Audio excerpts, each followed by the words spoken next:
All right, good morning, everybody. Welcome to another episode of Coffee with Matt. It is a very crisp Saturday morning here, October, I think, 23rd today. And we had a pretty heavy frost last night, and I think we're going to have another heavy frost tonight. So definitely getting into the cooler weather of fall, which is welcome to many of us. I love this time of year. I love this weather. It also happens to be really great weather for working in the yard. Great tree planting weather, great time for planting shrubs. In fact, unfortunately, I had to remove some older diseased spruce from my own property last week. So we removed 7 very large Colorado spruce that had needle cast disease. We've been treating them. They were looking okay, but it was time, so we took those out, and I've replaced those with a few Norway spruce and took out a very old Norway maple that had girdling roots, which are roots that encircle the tree and kind of choke the tree out. That's been on a slow decline for many years now. We took that out, and I've replaced that with a coffee tree. So actually ended up planting 5 trees this past week. This is the time of year when I try to do any work at home.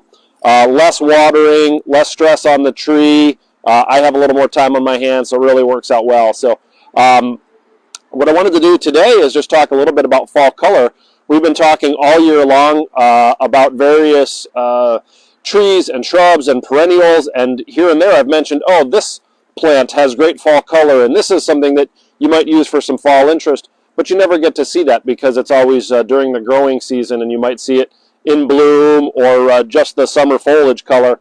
So I thought we would take a little opportunity to walk around the garden center, show you some of those plants that we've mentioned in previous episodes and what they're looking like now in the fall. So maybe if you're looking to add some fall color and interest to your yard, maybe you'd like to look at some of these. Plus, it's just a beautiful time of year to be outside, and I always like to encourage that. So let's just get started. I'm actually standing here in front of an Autumn Brilliance serviceberry. As the name suggests, the fall color is fantastic. Just starting now with a really nice kind of orangey pink color to it. As the season goes on, you're going to see more pink and more orange, and ultimately maybe even a little bit of red.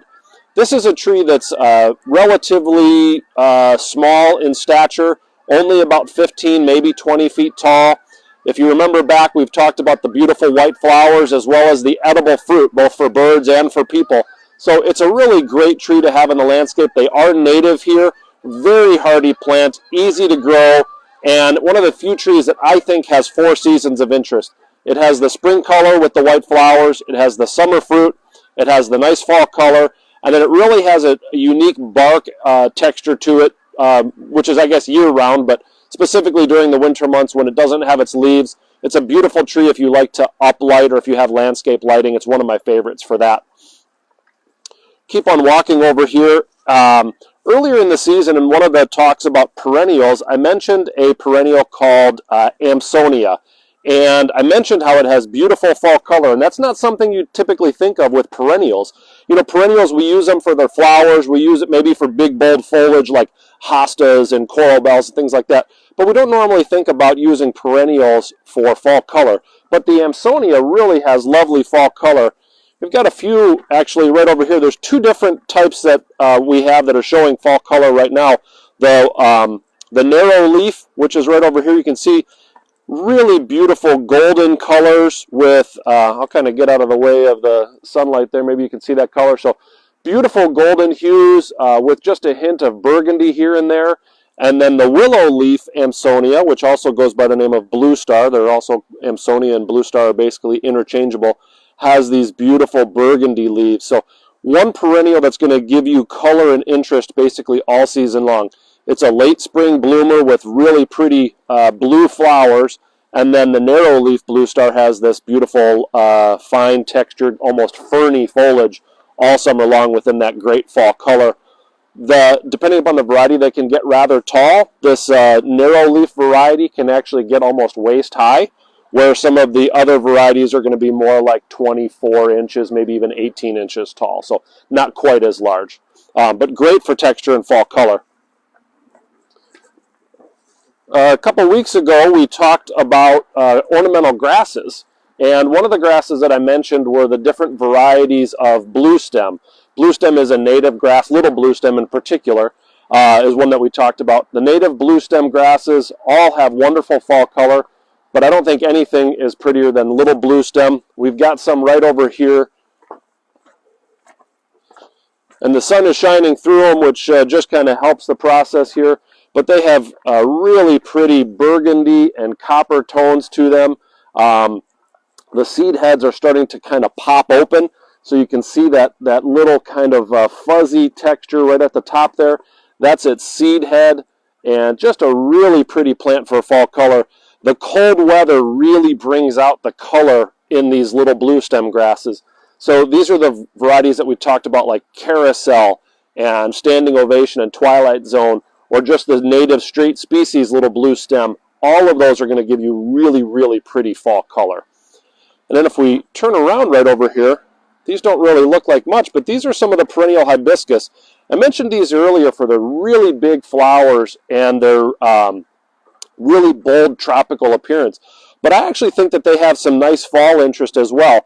These here in the pots have already started to drop their leaves, but what's remaining are these really pretty red canes. And they're not going to stay red forever, but they do have a really nice red fall color to them.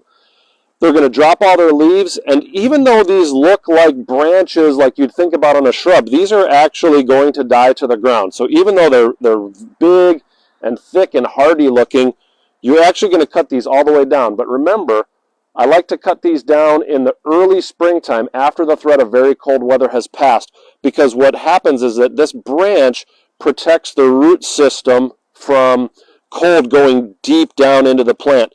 If you cut these too early, you allow the cold to work its way through these cut stems down in here. These are actually last year's stems, but you allow the cold to get down colder, or get down deeper rather. So I like to leave these stems up. All of these leaves are going to fall off. Leave the stems up and then cut it down very early in the springtime or even late winter. We're just walking past the hydrangea, which are always looking great. The hydrangea, many of the paniculata varieties that we've talked about, start off white but then fade or change to a really nice pink color. We've got a brand new variety. This is actually new for next year, but we were able to get some in this year. This is a brand new variety called Little Lime Punch. You may have, we've talked in the past about Little Lime hydrangea, which tends to go from a green to a white and maybe just a hint of pink.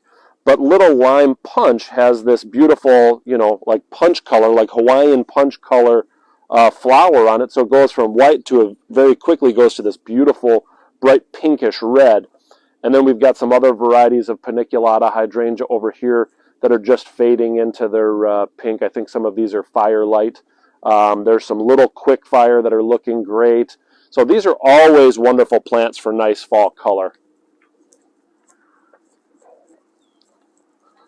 Our burning bush are just starting to change.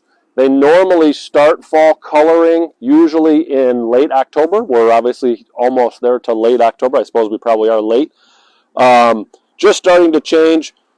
Beautiful pink and red colors. There's a dwarf variety and there's a standard variety.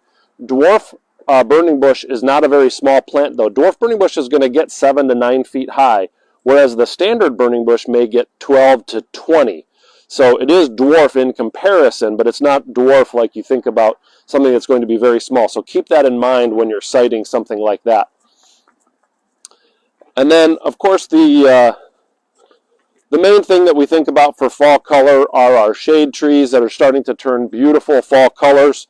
And I wanted to show you a few of these, some of them that are my favorite.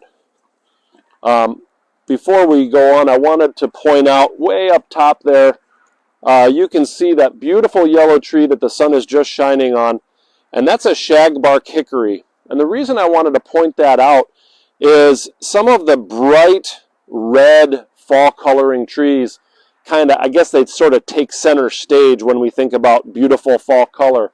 But I don't like to count out the yellow fall coloring trees because there's some really very pretty golden yellow fall coloring trees.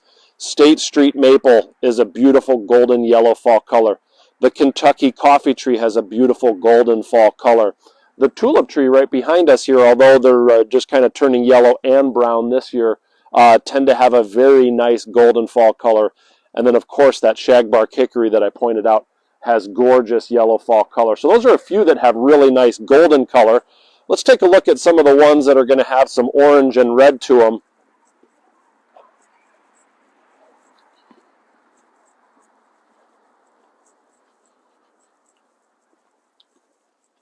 So right over here, we have an American hornbeam. Now, I've talked about this in some of my past videos as well. So the American hornbeam native tree also goes by the name of blue beech or musclewood, and they tend to have a really nice orangey red. Sometimes there's a mix of yellow and orange and red. Sometimes it's just red. A lot of that can vary based on the site where the tree is planted. It can vary based on the amount of sunlight that the tree receives throughout the year. I do get asked fairly often what makes a tree turn fall color, or why is it better in some years and not so good in other years. And the short answer is there's not a great explanation. My theory, to kind of dumb it down a little bit, my theory is that there is a complex algorithm that includes basically three variables. The amount of moisture that a tree receives throughout the year. So if it's a wet year versus a drought year, you're going to see various, varying fall color. So soil moisture, that's one of them. The other thing is the length of days, which obviously does not change. Every year the days get shorter as the season goes on. So length of days or amount of sunlight. And then just the temperatures. When we have a more mild fall like we have been having, it's been very mild up until this point, you're going to see a little more muted fall coloring. Once that cold weather starts to kick in, and the chloroplasts are the part of the leaf that are making the green color. That chlorophyll is made by chloroplasts. When the chloroplasts start to shut down for the year, then some of those other plasts that make red and orange pigmentation, they're going to start to take over, and that's why you're starting to see that red and orange fall color in some of these other trees. So that's just kind of my take on fall color, kind of to simplify it a little bit. But the truth is, I don't think anybody really can predict well if you have this amount of moisture and this amount of heat and this amount of stress on the plant that your fall color is going to start at this point. It's just one of those things that we just learn to live with and see and wait for that beautiful fall color. Let's take a look at a couple others over here. Of course, the maples are really starting to look wonderful. We have some really nice different varieties here. First, I wanted to show you sugar maple. It's actually probably my favorite for fall color. They do tend to fall color a little later than some of the other maples. This is Green Mountain sugar maple, which has been, it's a tree. We actually were growing this 30 years ago when I started in the business. We've tried all sorts of other sugar maples that have come on the market. Excuse me, and I still think that Green Mountain is the best out there for our area. It's hardy. It's a little more drought tolerant than some of the other sugar maples. The fall color, if we kind of zoom in on a few of these leaves, it's just starting here. Really nice pinky orange and red fall colors, but those are really going to light up. And these are the maples that usually start with a yellowy orange, then go to orangey pink, and then go to a pinkish red. So if you're really looking for that sort of, New England fall color type look, that's the sugar maple. So these are beautiful trees, really nice, hardy native trees. On the other side over here, these are some of our Freeman maples. Freeman maples are a hybrid cross between a red and a silver maple. If you remember back to some of our previous talks, when you do that hybrid cross, you kind of get the best of both worlds. You get the beautiful fall color and the adaptability and nice kind of the canopy or crown texture of the red maple. When you go with the silver maple heritage, you're getting a faster growth rate, more tolerance of alkaline soils or poor quality soils. So when you cross them, you kind of get the best of both worlds. And so these Freeman maples really have nice fall color. We have some that stay really narrow, like these Armstrong Gold over here. Beautiful, narrow, upright variety that keeps a really tight canopy, but very nice orangey fall color on those. You can see the sun shining through on some of our other maples. We've got the Sienna Glen and Matador, Autumn Blaze. All of those have really wonderful fall color.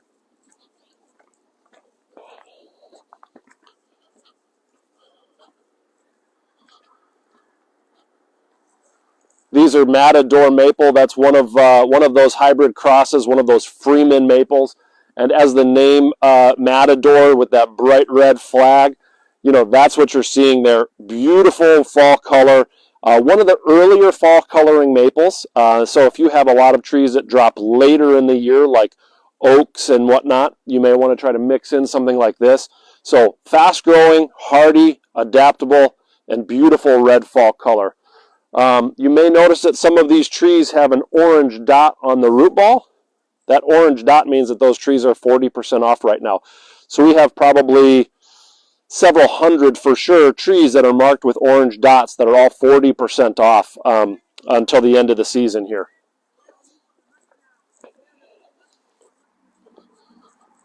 I wanted to point out two trees over here that are very similar in appearance. This is a dawn redwood right here by my left. And then over here, this is a bald cypress.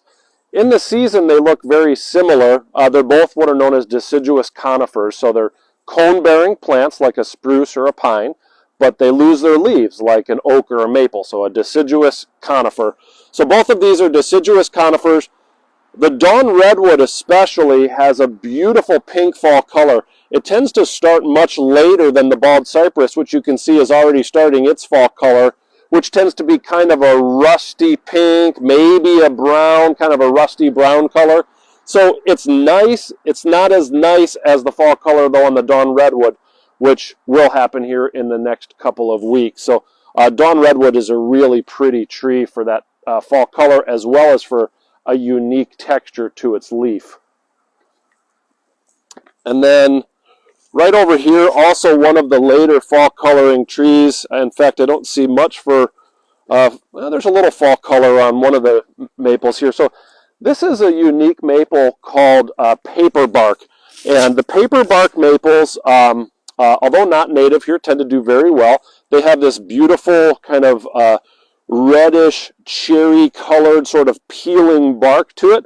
This variety happens to be one called gingerbread.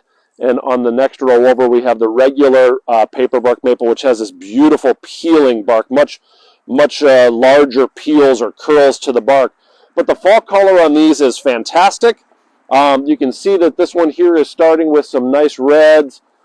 We have a beautiful paper bark maple at home in our yard that generally colors in very late October and into the early part of November, generally kind of at its peak around the 5th or 10th of November. So it tends to be very late, but really nice oranges and reds. And then that beautiful bark is gorgeous year-round. So I really like the paper bark maples. They're a specimen tree. If you're looking for something that is not messy, that you could put near your patio or near the corner of the house, a paper bark maple would be a great choice. Beautiful bark, beautiful fall color. And then I always like to showcase the oaks because, again, you know, we've talked about this. I said, you know, oaks kind of get a bad rap for being slow growing. Oaks get a bad rap for not having fall color, things like that.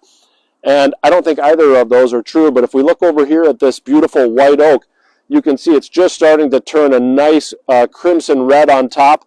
And in the next row over, we have a chinkapin oak, which is starting to turn red as well. Both of those oaks tend to have very nice fall color. Some of the other oaks, like swamp white oak and bur oak, just kind of go from a green to a yellow and brown, which is still very nice. They have very nice fall color to them. But the white oak and chinkapin oak in particular have beautiful fall color. And then, of course, the native red oak, as the name suggests, beautiful red fall color. Very hardy trees. Oaks tend to fall color and drop much later than some of the other trees. So The hickory that I showed you earlier is in full blazing yellow right now. Black walnuts have almost dropped all of their leaves. You know, both of those are native species. But the oaks are still holding on tight, mostly green. I notice a little brown here and there on some bur oaks, but they're going to start dropping here once we get into November. So they tend to be the last tree to drop their leaves, but their fall colors should not be discounted because it's really very pretty. Some of the other trees that have gorgeous fall color that we've talked about in the past, but the fall color just hasn't started yet, things like the tupelo or black gum. I've showcased that before. Gorgeous tree. They're still bright green right now. So they're not going to start turning for probably another 10 days or 2 weeks once we really get some consistent cold nights, which, you know, we're obviously just having now. I mentioned that we had a good hard frost last night. I think there's another forecasted for tonight. So once we start to get some of those cold nights, some of those processes in the tree are going to start to slow down or shut down, which is going to trigger some of that fall color, as I mentioned before. So I just thought it would be kind of a fun opportunity to walk around, show you some of the different trees that we've mentioned earlier so you can see what they look like maybe in a different season than when we showcased them before.